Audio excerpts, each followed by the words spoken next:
Si Patrick Tulfo sa Rapido ni Tulfo. Rapido ni Tulfo. Anyway, sir, I think narinig mo na yung aking binanggit pagpasok mo, no? I think I am privy, attorney, kung ano yung pinagmitingan nyo kahapon. Tama po ba? May kinalaman ito sa mga hakbangin na gagawin ng customs? Kasi nga, sir, medyo dumadami yung mga sinusubukang magpasok ng illegal na droga ginagamit sa riyang mga cargo company. Attorney. Tama po yun, Sir Pat. No?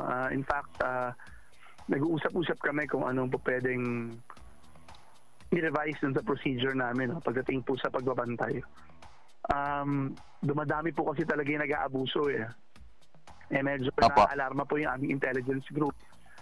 Sa dami po ng intelligence information na receive nila, na nababalidate po dun sa mga apprehension na ginagawa din po nila sa labas po ng pantalan. No? So, kahapon po nag-usap-usap at meron pong proposal, of course, meron pong memorandum na inisyo si Deputy Commissioner Juvie Max Uy.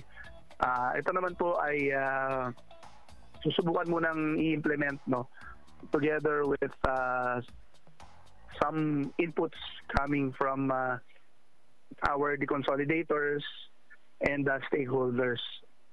And then titingnan po kung ano po yung pwede nating gawin para po mabalanse natin, no, yung trade facilitation, at the same time maiwasan natin tong mga problema na nangyayari ngayon.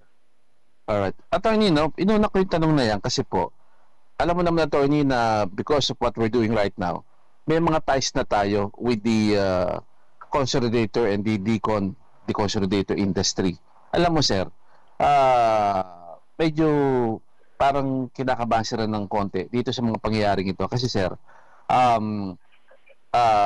naikwento na nila sa akin, sir, at nakwento mo rin dati, sir, na kapag halimbawa yung isang container ay naglalaman, halimbawa, at nabisto yung isa, dalawa, tatlong kahon, ay merong illegal na droga, yung buong container ay kinakailangang mag-stay muna sa customs at kinakailangan buksan isa-isa upang siguraduhin na wala po itong lamang na droga at yun lang ang sa nakita, yung mga unang nakita lang ang meron.